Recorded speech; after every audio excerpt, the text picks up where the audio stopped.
За хэрэглэгч та бүхэндээ үндэсний үйлдвэрлэх чиглэл компанид үйлдвэрлэсэн 1-р хоол болон бүх төрлийн шингэн хүнс боловсруулах зорилттой тогооны танилцуулгыг хүргэх гэж байна. За энэхүү тогоо маань 50, 80, 100, 160, 250 литрийн багтаамжтай үйлдвэрлэгдэж байгаа. За та шинэ тогоо худалдаж авахад бүтээгдэхүүний танилцуулга бүхий гарын авлага, заавар.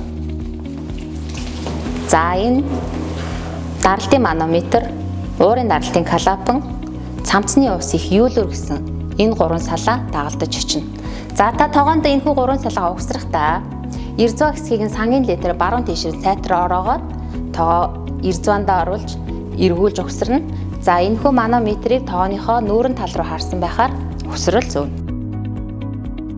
За тогооны маань ерөнхий бүтцэн болохоор за энэхүү 3 салаа тогооны удирдлага, тогоон доторх бүтээгдэхүүнээ юулж авах крант, цамцны усаа тохируулах крант, цамцны усаа бүрэн юулах крант гэсэн ийм бүтцтэй байгаа. За тогоогоо захилгаанд холбон ажилуулахын өмнө хэд хэдэн зүйлийг анхаарах ёстой. За 50 литрийн тогоо маань бол 220 вольтын захилгаанд холбогдно. За бусад бүх төрлүүд нь буюу 100, 160, 80, 250 зэргүүд нь бүгдээрээ 380-ийн захилгаан хүчтэд холбогдох нэ.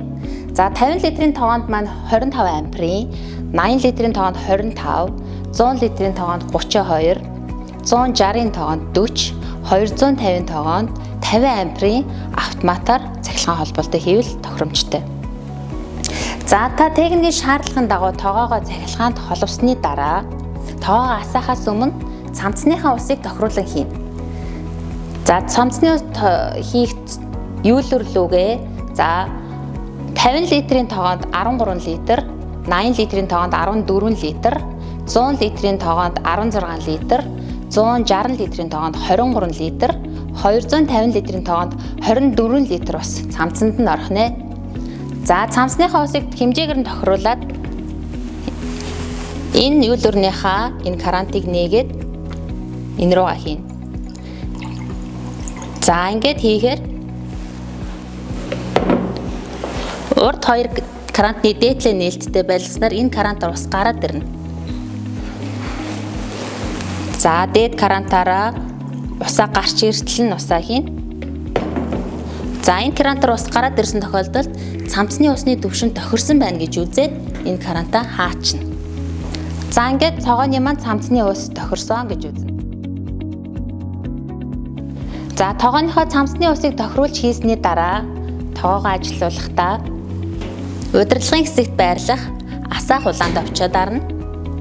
За ингээд тогоо маань асчна.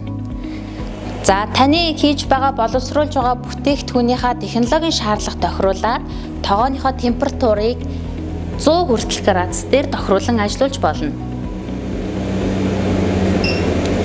За температураа тохируулахдаа set гэсэн төвчлөөрөө дарна. За одоо энэ 100 гэсэн температур дээр сануулсан байна. За энийг доош нь буулгаж болно.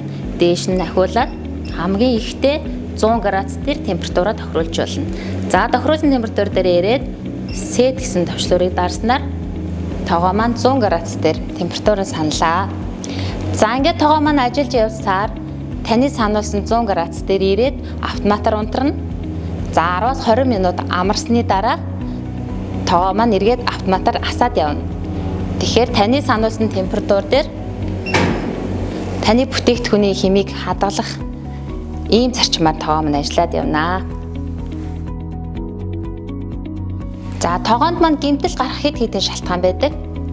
За та цамцныхаа усыг тохируулаагүй баг хийсэн тохиолдолд тогооны маань удирдлагын самбар дээр ээлб гэсэн бичиг гарч дууд тохио өгнө. За энэ тохиолдолд та цамцныхаа усыг нэмэх юм байна гэж үзээд цамцны түвшин, усны түвшин тохируулах дээд карантаа нээгээд дээрээс нь дахиад ус нэмнэ. За мөн түрүүнийхтэйгээ ижил усаа нэмж явж агаад дээд карантаараа ус гараад ирэнгүүт хаачна. Ингэснээр ээлб гэсэн дохио бичиг арилж дуу тохио унтарна. За бас нэг гэмтэл гарах шалтгаан нь за тоогоо ашиглаагүй үедээ хадгалахдаа тогооныхоо цамцны усыг байнга бүрэн юулж султгаж авсан байх ёстой. За цамцныхаа усыг султгаж авахдаа энэ доод карантаараа бүх усаа гаргаж цэвэрлж аваад тоогоо хадгална. За зарим хэрэглэгч нар маань тогоогоо цамцандаа устай чигээр нь гаргаад хүйтэн газар хадгаснаас одоо хөлдөж тогооных нь гагнур салах, ханзрах ийм эрсдлүүд бол үүсдэг. Тэгэхээр энийг маш сайн анхаарах хэрэгтэй.